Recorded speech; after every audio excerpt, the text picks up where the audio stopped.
in an estate, a county estate, of an increase in rent, the entire quantum of that is 30,000 shillings, but the advocate charges you 60 million, shillings. So we really want advice on how to do, because I've been very hesitant to settle such fees. But that's the process. I've only set up one task force. That's the only one that we'd set up. The county had earlier set up one under PLO Lumumba. That was during the time of Governor Mike Sonko, that looked at the outstanding liabilities. That task force, the report was being utilized during that time. When you got in, instead of putting everything in the task forces, every sector had to take or to validate the outstanding liabilities through internal audit. So the internal auditor, the chief officer, had to say, yes, this is what, and sign off. Now, when you ask them to sign off, automatically it reduces, incidentally. So through that process, again, from the office of the internal auditor, there's a reduction in those outstanding liabilities. But by head of that... we said we will not get into the details, because my question is, what can the Senate consume at the moment out of those task forces? Is there a report that can be laid before the Senate that can guide us in considering the matters that are before us? Yes, the earlier report was concluded. That was a PLO report from 2017. That one is available to be tabled. The Kamotho Waiganjo report? That one was not concluded. That's the one which we have a preliminary report, which we can still share. And that's the matter which we want to see whether do we appeal it, the ruling from Trans Nzoia. That's the one which only reached preliminary. There's no final report on the let's not mix up the two issues, because we are clear that as a governor, nothing stops you from having some people advising you. Yes. So if the task forces are advisory, I think that is within the law. But if it's in competition with the mandate of the OAG, that's a completely different matter. So what are you able to table before the Senate? As of now, Chair, I'm able to table the preliminary report of the Kamotho Waiganjo Task Force, as we engage them to conclude. So we had paused that process. You can present that to the Senate within the next 7 days? Yes, sir. Yes, I can. Within the next 7 minutes, even, I can present that. Let's make it 7 days to be orderly, but if you can do it in 7 minutes, the better, so that members that can guide us in our conversation and in our approach towards the pending bills on legal fees. Yes, Chair. And also, Chair, if you allow me to take this opportunity to correct a misconception.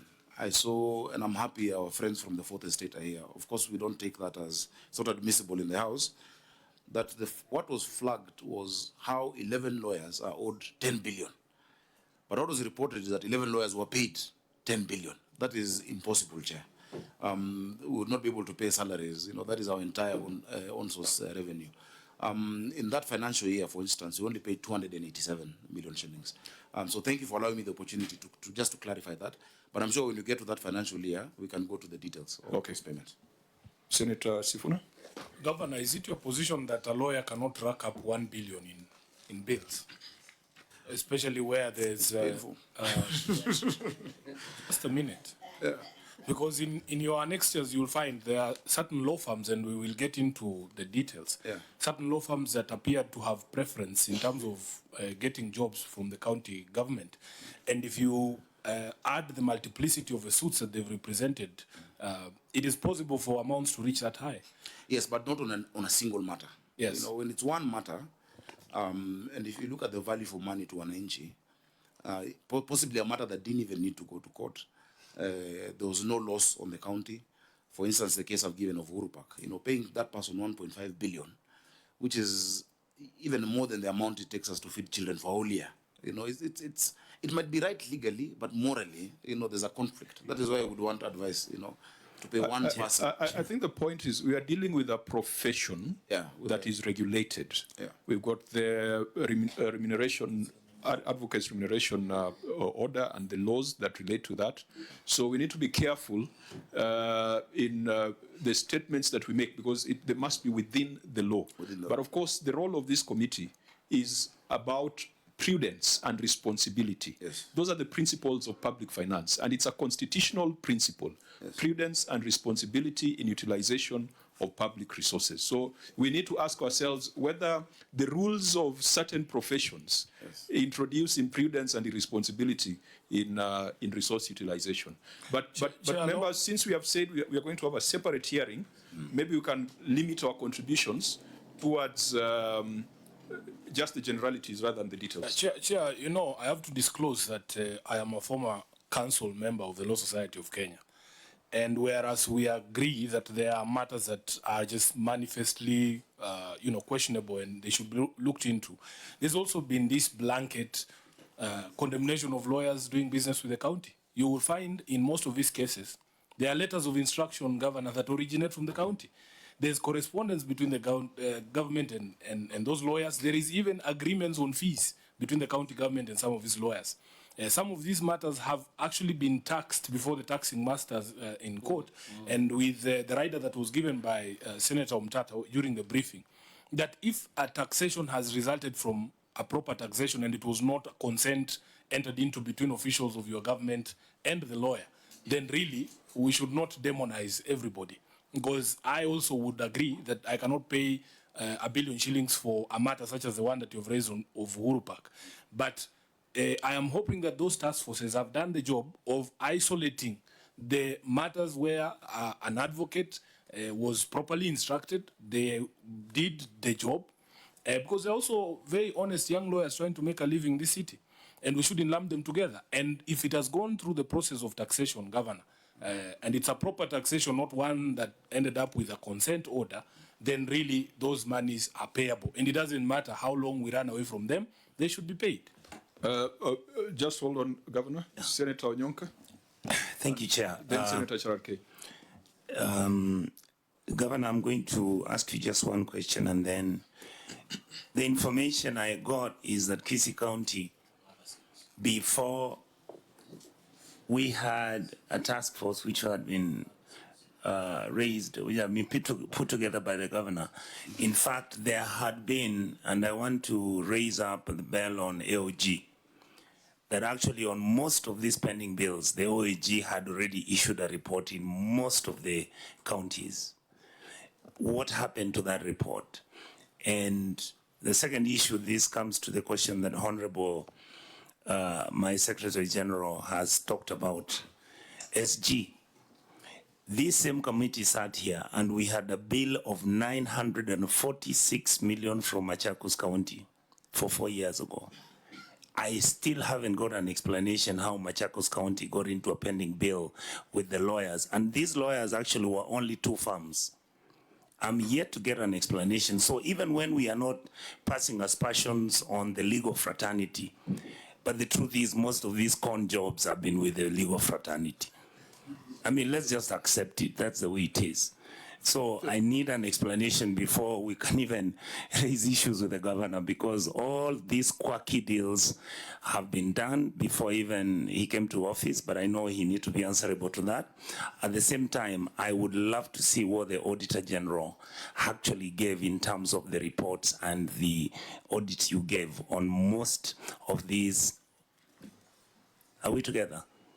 Yes, pending bills that need to be paid to the legal firms, because I know that Honorable Sifuna may not raise this issue, but Honorable Sifuna, I can tell you truthfully, I know friends of mine who've siphoned off 800 million from City Hall and they laugh at us. Okay, let's not mix issues, and as you reflect also on, I think, must have been Kilifi and the element of internal collusion. Senator Chararke. Maybe to Governor, I was worried when I saw that there were some lawyers who are being owed by the county such amount. And it is good you are put on record because I saw something on Twitter sometimes back or ex-corporation. But it seems you have legal counsel or a county solicitor and county attorney. Governor, I don't know whether county has contested those legal fees. Because as your senator has indicated rightfully, the taxation, taxing master and what have you, so to allay fears, and by the way, the country should know that lawyers can be owed $1 billion because it depends with the value of what they are doing, and they are being guided by advocation remuneration order, which is regulated. But my only concern in prudent use as a county, have you gone ahead and maybe contested through the legal process, maybe moving to court, and your county solicitor and county attorney is here? Have you put in any measures to ensure it is being reviewed downwards to, so that it does not appear? By the way, Chair, it is not an offense that lawyers are being got such huge colossal amount, but have you in the process contested or raised within the legal framework that is provided for the review of such amount, that so that you protect also the resources? Okay, I'll take the governor's very brief response so that we don't get into the substance when you have said that we will have a special hearing on that. I think the governor is to provide us with the preliminary report, then we can take a view. But Governor, I'll allow you just a minute to respond to the concerns of the senators. Thank you, Chair. And I'm happy the committee shares in our concerns because of the issue of prudence, on how we use these resources.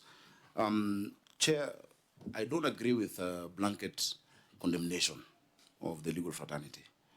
In fact, the legal fraternity has really been helpful, for us to exercise our mandate and to deliver to the people. But there are certain cases, and the report, I'm just going through some of the interim recommendations. It highlights certain cases that are really just outliers, and those cases are really not acceptable. Yeah. And that is why in that task force I had the LSK represented, and the president of the LSK was there. In fact, even as if we refresh that team, the current president should take that position. I think the position is not an individual, but represent the fraternity, so that the interest of lawyers is also looked at. There are so many cases, if you look at it, Chair, even if there's agreement from the county, sometimes some of them look like collusion, that take us to court on this matter, and then we shall represent ourselves like this. Or if somebody is saying the bill is 1.5 billion, and the county says, no, that is too much, reduce it to 1.45. You've done nothing, And so, in fact, at some point, I would really want this investigated, yeah, because these legal payments were used for a long time to just, bankrupt many counties and to siphon a lot of money. Many we have contested, Senator Cherargei, and we've been awarded costs actually on many matters. Some of the lawyers have helped us save our land that was, that has been taken. If you look at like the Kamudi issue, some of these lawyers have helped us, restore public assets. We've been able to recover so much based on them, but there must be some objectivity. And then how is it sustainable then going forward? In as much as, yes, you have an advocate's remuneration order and those, provisions of the law, we can enter into service level agreements, with some of these lawyers. We can put them on retainers. Some of them, we can have them tied in different clusters based on expertise and the subject matter. Because you will never see a private sector company, whether it is EABL or Safaricom, being charged certain fees because they have entered into certain service level agreements, which is what we want to move to. So, Chair, I'll be very happy when we have that discussion for us to say what improvements then we're making in the office of the county attorney, what proposals we have. When I asked SRC, for instance, to allow me to pay advocates a certain amount, they asked for the justification. And the justification was the pending bill, 21 billion. By increasing the salary of a few people, we can, avoid that kind of exposure. And moving forward, how do we strengthen counties, law offices? How do we have, even when they come in as interns or as, what do you call it, when you're at the school of law, as pupils, and have pupil masters at the county to help us. We've realized a lot of our issues can be solved by arbitration, that they don't even need to go to court. But when they go to court, the amounts that we are charged, the example I gave you is actually a court case, Nairobi Beach Club versus NCC, for instance, Chair. The problem was that the rent for the restaurant went from 20,000 to 60,000. The tenant sued NCC. NCC instructed a lawyer. The fee note of the lawyer is 105 million because of an increase of rent of 40,000, Chair. It is not a conveyancing. The restaurant is not being sold. So such cases are so many. And that is why they need to be looked at so that we can be prudent. Even if we must pay lawyers. Thank you, Governor. I think that Members, we have agreed we'll have a special session on this. I think let's just close it by saying that we, as a Senate, we cannot override other laws that have already been established. The acts of parliament that govern remuneration of advocates, the Senate cannot rewrite it. The interest of the Senate would be to ensure that there's no collusion to defeat justice. The interest of the Senate would also be to ensure that the county is not losing due to inaction. And we have seen that the biggest component or a big component of those legal fees is interest, avoidable interest. And the interest of the Senate will be to ensure that there is prudence and responsibility. And that is why the County Attorneys Act was passed. And I think when we have that other conversation, we'll be asking for you to demonstrate to what extent you have complied with the requirements of the County Attorneys Act and whether that is bringing about the much needed reforms and savings for Nairobi City County. Members, time is ticking. Allow us to now go straight to the report of the Auditor General.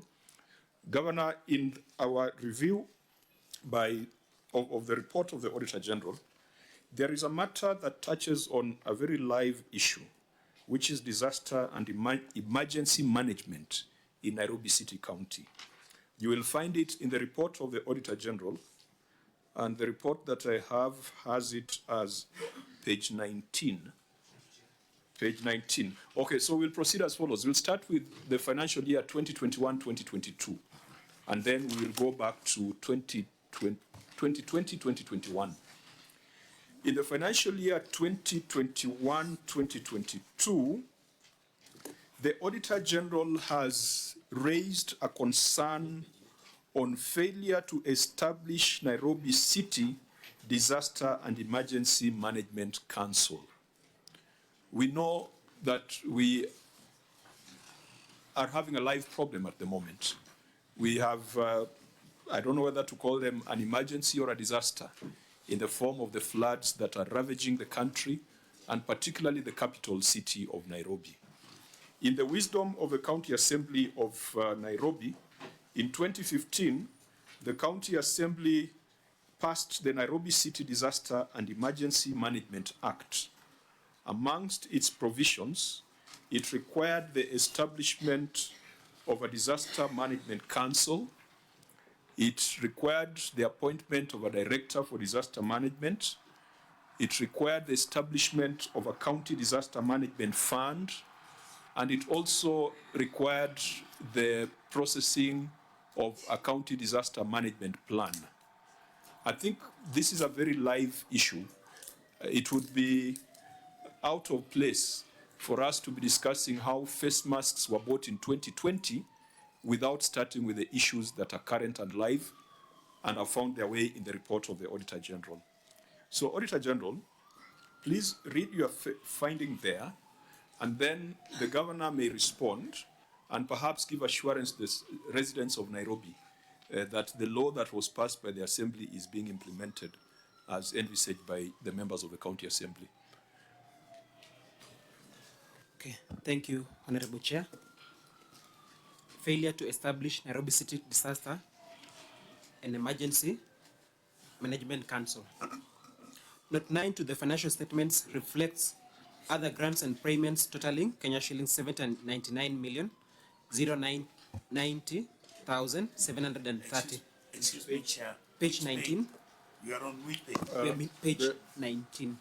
That page 19 on the report of the Auditor General. But members, which one are you looking at? I am. The response by the county? We're in the financial year ended June 2020. Chair, I would like to ask George or his team, because mine. Yeah, could you just guide the Okay. senators?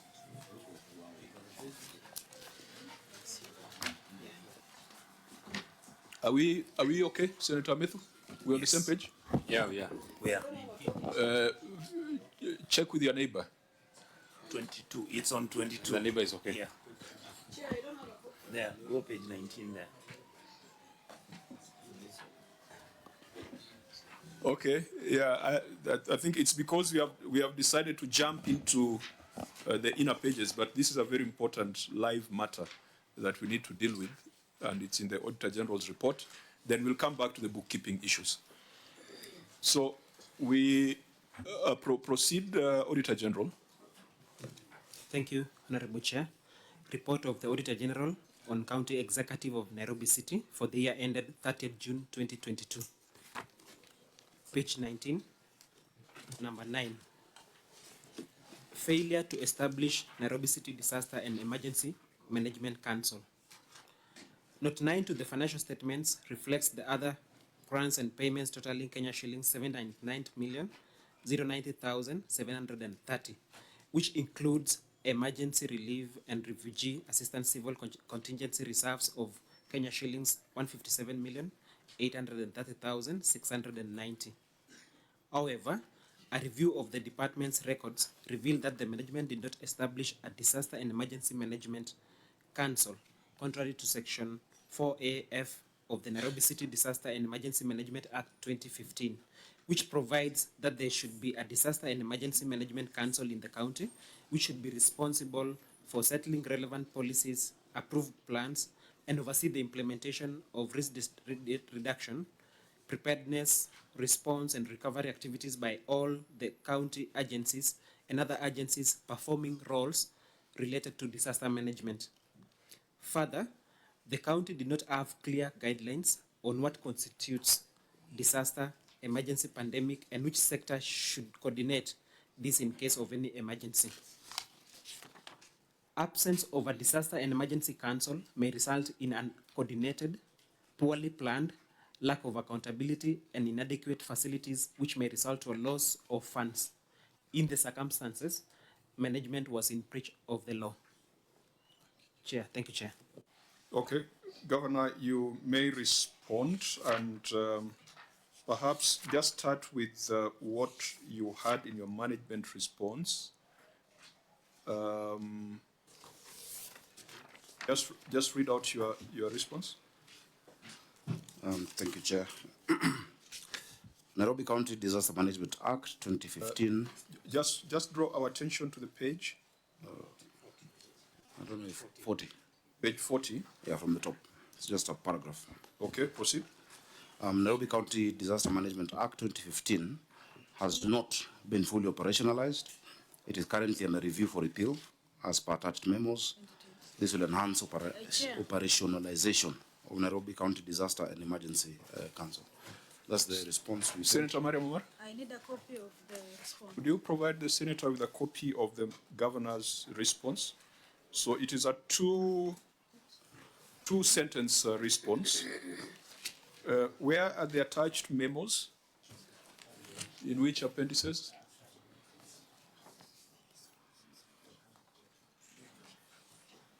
Are the memos with us?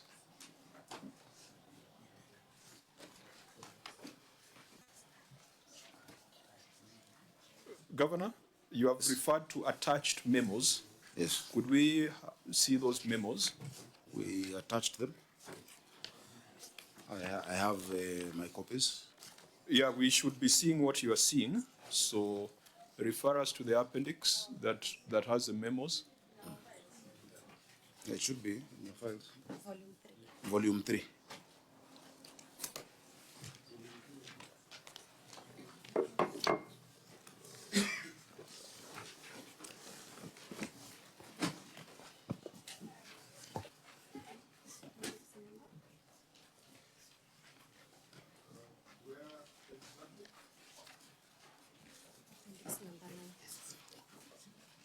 Appendix number 9 in volume 3.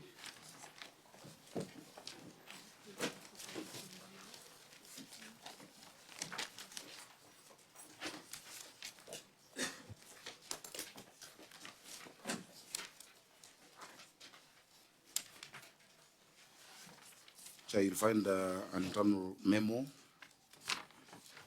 from the CC member of Barrow's Administration and Personnel, under whom the disaster management subsector is, with the chief officer. There's also a memo from the County Chief Officer Disaster Management, rather two, to the County Chief Officer from the CEC, giving a background or rather an update. Maybe I can just take you through the long and short of it, Chair. Yeah, just tell us what, because a law was passed by the County Assembly and assented to. The law has not been repealed, it's not been suspended in court. So it is the law as it is, not the law as it ought to be. Chair, from And, 20... order. Sorry. Yeah. So your responsibility is to implement the law as it is. And if you need certain amendments, you cause that to be done through the County Assembly. You are in the executive, you are not in the legislature. So what is the problem of implementing the law as it is? Thank you. Chair, from 2015, that law has actually not been implemented since it was passed because of several shortcomings that the law has. I may not agree with the assertion by the Auditor General that the lack of a council may result in uncoordinated policy, because this is specific to Nairobi. So Nairobi that has a law providing for that council. In many other counties don't have it, and it doesn't mean that they are uncoordinated or poorly planned. Chair, we reviewed. In fact, when we got in, we asked for a review of all the laws that have been passed within the county. If you remember, when I was senator, together with the senator from Makueni then, current Governor Mutula, we proposed a disaster risk management law that passed in the Senate that was going to create coordination not just within the county, but between the counties and the national government for better management of disasters, and not just management of disasters, but also mitigation, advance warning, early warning signs, advocacy around it, training young people, letting wananchi know what to do in case of an emergency, etc. While we've been pushing for that to be done, with the process that the county has been undertaking, if you look at the last memo, has been, first of all, justifying why we need to have a semi-autonomous body to deal with all disaster risk management. They looked at the shortcomings of that certain law in terms of composition of that council, in terms of how it relates to other entities that are not within the county. As a former legislator, I feel that actually the Senate law would be superior and would actually give us, a better foundation in dealing with disasters. You find that it goes against Mwongozo proposals in terms of having a very top-heavy council chaired by the deputy governor. It doesn't align with the current structures in the county. You find the chief officer is not mentioned there, yet the chief officer, disaster management, is the one who really is the core fulcrum of coordination. It only looks at fires, mainly. Nairobi has the more disasters. If you look at what we're dealing with currently, it's not just fires, it is floods, and there are many different types of disasters. So, Chair, the process and even the cabinet memo that came to us on the repeal of the law, which is what now the cabinet returned and said, instead of just repealing the law, create the new legal framework you're proposing, because, Chair, there's a doctrine of implied repeal when you bring a new law that then takes over the law that was there before. And so we're working on a new legislative framework that is similar to what I had proposed in the Senate together with Governor Mutula, that even then had been poached by national government and presented through the leader of majority, Governor, what's his name? Honorable Ishungwa, that is before Parliament. And so we really need to review this. Chair, if you look at what's happening today,